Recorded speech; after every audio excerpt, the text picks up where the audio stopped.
네, 안녕하십니까. 박정호입니다. 네, 이번 방송은 오늘 시장에 대해서 간단히 좀 정리를 해보는 시간을 가져보도록 하겠습니다. 영상 하단에 좋아요 한 번씩 눌러주시고 이야기 시작해보도록 하겠습니다. 네, 오늘 시장 굉장히 부진을 했다라고도 볼 수 있겠고, 특히나 코스피가 많이 부진을 했습니다. 특히 오늘 이제 최근에 이제 시장의 규모 자체는 코스피, 코스닥 따로 이렇게 띄워놓고 봤을 때 분명 규모 자체는 코스피가 더 크고 한데 지금 거래 자체가 코스닥에서 더 많이 활발하게 돌아가고 있다는 거죠. 그래서 그런 부분도 좀 생각을 해봐야겠고, 그런 가운데서 특히나 오늘 같은 경우는 우리 좀 두 가지 좀 축에 의해서 좀 하락이 있었던 하루였다라고도 볼 수 있겠습니다. 그래서 떤 거냐라고 봤을 땐 결국 그러한 부분으로 인해서 외국인의 선물이 굉장히 많이 나왔고, 이것에 따라서 연동된 금융투자의 매도라든지 추가적인 매도에 의해서 미끄러짐이 발생한 하루였는데, 어떤 부분이냐라고 봤을 때는 국내적인 것부터 보면은 코로나에 대한 부분이 다시 부각이 좀 된 부분이다라고 볼 수 있겠고, 그렇지만 이제 치료제에 대한 부분, 머크사, 화이자 그런 부분에 대해서 식약처 관련 이슈들도 나왔던 부분이다라고 볼 수 있겠고, 반대로 그러한 이슈들 때문에 어떻게 보면 제약바이오주를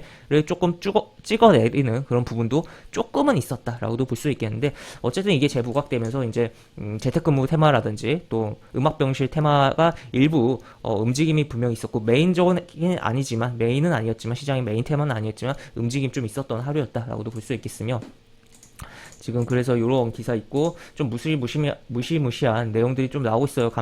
감염 재생산 지수 일주일 새에 1 넘겼다 해서 지금 한 명 이상은 확실하게 감염시키고 있다라는 그런 내용도 있다라고도 볼 수 있겠으며, 지금 보시면 이렇게 내용이 있는데, 이거는 이제 오늘 나온 건 아니고 어제 나온 건데, 이렇게 지금 이런 부분도 있다 보니까 아무래도 외국인의 시각이 이제 조금 코로나에 대한 부분이 좀 진정된 국가와 진정되지 않은 국가에 대해서 이제 시각이 좀 달라질 수 있는, 물론 지금 유럽도 다시 심해지고 미국도 심해지고 있는 상황이라 5차 이제 파동에 대해서 이야기가 나오고 있고, 그 파동이 이제 내년 1월에 정점을 찍을 수가 있을 거다. 그리고 이 파동이 120일 주기다, 그런 외신에 대한 이야기도 있긴 한데, 하여튼 요렇게 내용이 있다라는 거 좀 체크를 해볼 수가 있겠고, 또 추가로 요 내용 이제 한 다음 주 정도부터 좀 부각이 될 걸로 생각을 했는데, 조금 더 빨리 부각되는 측면이 있다라고 볼 수 있겠는데, 미국 이제 부채 한도에 대한 이슈죠. 그래서 일단 임시적으로 일단 밀어놨었던 부분인데,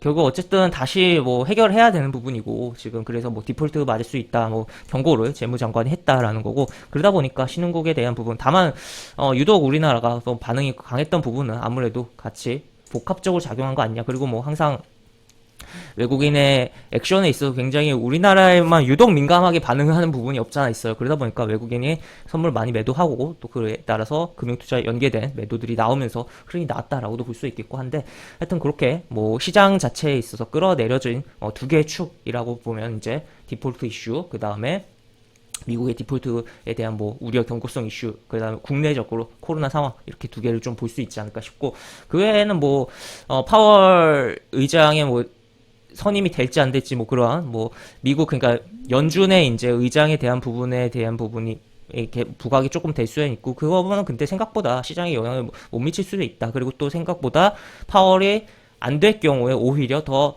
비둘기적인 분이 되는 거기 때문에, 비둘기파로 볼 수 있는 사람이 되는 거기 때문에, 오히려 이제 약간 인플레이션을 약간 유도하고 약간 버블을 좀 만들어낼 가능성도 있다라고도 볼 수 있겠고, 그 버블에 터질 때 당하지만 않는다면 주식하는 사람에 있어서는 아무래도 어쨌든 나쁘진 않을 거다라고도 볼 수가 있겠죠. 하여튼 그런 상황이고, 그 다음에 오늘 이제 이런 것도 있었는데, 일단 이것에 따라서 관련주로 일부 종목이 부각되면서 장중 등락이 좀 있었고, 또 추가로 메타버스 관련해서 기본적으로 메타버스라는 키워드를 아예 묶인 테마가 형성된 종목들이라든지, 추가로 AR, 그리고 기존의 VR 관련된 종목들, 그리고 장비 쪽으로 연결되면서 심지어 LG 디스플레이도 움직임이 좀 나왔었고, 또 추가로 카메라 모듈 쪽도 일부 움직임이 있었다라고도 볼 수 있겠습니다. 그래서 약간 이제 본격적으로 좀 장비 쪽으로 이제 제대로 좀 시선을 봐야 되지 않을까에 대한 부분도 좀 생각해볼 여지가 있고, 하여튼 그런 부분인데, 어쨌든 결론적으로 오늘 그럼에도 불구하고 하락 종목 수가 굉장히 많았다는 거,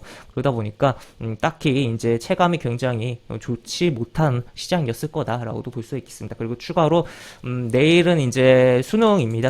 우리나라 수능이죠. 그러다 보니까 1시간씩 지연돼서 시장이 시작되고 마감된다는 거. 다만 이제 시간에 다니까는 6시 마감되는 거 동일하다는 거까지 좀 체크를 해볼 수가 있겠습니다. 그래서 오늘 시장, 우리 시장, 코스피보다 코스닥의 거래가 더 활발했고, 그리고 뭐 그런 배경에는 결국 메타버스라는 테마들이 좀 코스닥에 더 많기 때문이다라고도 볼 수 있겠고, 그런 부분이었고, 또 시장을 끌어내는 데 있어서 양축으로 국내 코로나 상황과 미국의 디폴트에 대한 부분이 영향을 준 하루였다라고 볼 수 있겠고, 그러한 부분으로 인해서 외국인이 이러한 행위가 있었다라고 보시면 되겠습니다. 이렇게 볼 수 있겠고, 영상 하단에 보시면 설명과 댓글 부분에 동일한 링크가 들어갑니다.